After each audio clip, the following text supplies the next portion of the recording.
Hey everyone, welcome back to the channel. It's that time of year again, new iPhones. We've got our hands on the iPhone 16 and 16 Pro, and you know we gotta break it all down for you. We're talking upgraded cameras, fresh designs, and of course, we gotta address the elephant in the room.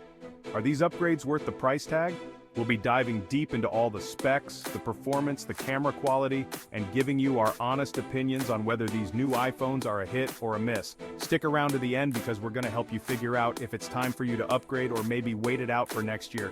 So whether you're an Apple diehard or just tech curious, grab your headphones, settle in, and let's get into the nitty-gritty of the iPhone 16 and 16 Pro. Alright, let's kick things off with the baseline iPhone 16. First impressions? This phone feels really good in the hand. Apple tweaked the design slightly from last year, going with more rounded edges. The battery life on the iPhone 16 has gotten a noticeable boost. The iPhone 16 rocks a dual camera system on the back. The main sensor is larger, resulting in better low-light performance and overall image quality. The photos and videos look fantastic. Apple also added improved cinematic mode, now in 4K resolution. So the iPhone 16 brings a refreshed design, a battery that won't quit, and a camera that captures stunning photos and videos. It's a solid upgrade, but of course, no phone is perfect. But first, let's talk about the iPhone 16 Pro. Okay, so we've covered the good stuff about the iPhone 16, but let's address the elephant in the room, the price. Starting at $799, the iPhone 16 is definitely not the cheapest option out there.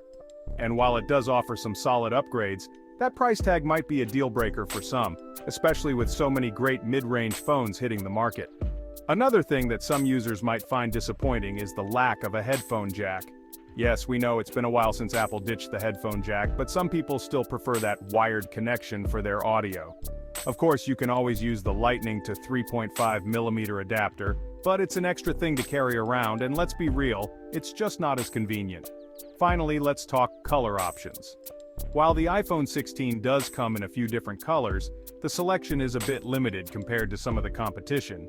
And if you're someone who likes to express themselves through their phone's color, you might find the iPhone 16's palette a bit too safe and predictable. So, there you have it, the iPhone 16 in a nutshell. It's a great phone with a lot to offer, but the price, the lack of a headphone jack, and the limited color options might give some potential buyers pause. But now let's move on to the big brother, the iPhone 16 Pro. Chapter 3. iPhone 16 Pro, leveling up. Alright, let's step into the Pro territory with the iPhone 16 Pro. This is where things get really interesting. First off, the display. Apple went all out with this one, and it is gorgeous. We're talking about a 6.1-inch Super Retina XDR display with promotion. That means you get a super smooth 120Hz refresh rate, making everything from scrolling through web pages to gaming incredibly fluid. And the colors don't even get me started. They pop off the screen, the blacks are deep, and the overall clarity is just stunning. This is hands down one of the best displays I've ever seen on a smartphone. But the upgrades don't stop there. Under the hood, the iPhone 16 Pro packs Apple's latest A16 Bionic chip, and let me tell you, this thing flies. Apps open instantly, multitasking is a breeze, and demanding games run without a hitch. We're talking about a level of performance that rivals some laptops, and it's clear that Apple's chip game is still unmatched. And if you're someone who pushes their phone to the limit with intensive tasks like video editing or AR applications, the iPhone 16 Pro's performance will definitely impress you. Now, let's talk about the camera system, because this is where the iPhone 16 Pro really shines. It features a triple camera system on the back, and each lens brings its A-game. You've got your wide-angle lens, your ultra-wide-angle lens, and a telephoto lens for all those zoomed-in shots. Apple also significantly improved their computational photography algorithms, resulting in even better image quality and more creative control. We're talking about sharper details, improved low-light performance, and a portrait mode that's more accurate than ever. Chapter 4. iPhone 16 Pro, the trade-offs. So the iPhone 16 Pro is a beast, but it does come with a few caveats. First off, let's address the price tag because this phone is expensive. Starting at $999, the iPhone 16 Pro is a significant investment, and that's before you even factor in any storage upgrades. Now, for some people, the price will be justified by the incredible technology packed into this device. But for others, it might be a hard pill to swallow, especially when you consider that there are other great phones on the market that offer similar features for less money. Another thing to consider is that the iPhone 16 Pro, with all its power and performance, can be prone to overheating.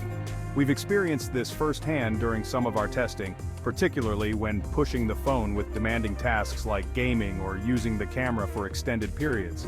It's not a deal breaker by any means, but it's something to be aware of, especially if you live in a warmer climate or plan on using your phone for intensive tasks regularly. And finally, let's talk about the weight. The iPhone 16 Pro is not a light phone. In fact, it's one of the heavier phones on the market. Now, some people might not mind this, but if you're someone who uses their phone one-handed for extended periods, you might start to feel the fatigue after a while. So, there you have it, the iPhone 16 Pro. It's a powerhouse of a phone with a stunning display, blazing fast performance, and an incredible camera system. But the high price tag, the potential for overheating, and the weight are all factors to consider before you make the jump. Outro, upgrade, or wait. So, there you have it, the iPhone 16 and 16 Pro. Both phones bring some serious upgrades to the table, but they also come with their own sets of compromises. The iPhone 16 is a great all-rounder, offering a solid balance of features and performance at a slightly more approachable price. The iPhone 16 Pro, on the other hand, is for those who want the absolute best of the best, pushing the boundaries of what's possible in a smartphone. Ultimately, the decision of whether to upgrade or not comes down to your individual needs and priorities. If you're rocking an older iPhone and you're looking for a significant upgrade, the iPhone 16 and 16 Pro are both worthy contenders. But if you're on the fence, it might be worth waiting to see what the competition brings to the table in the coming months.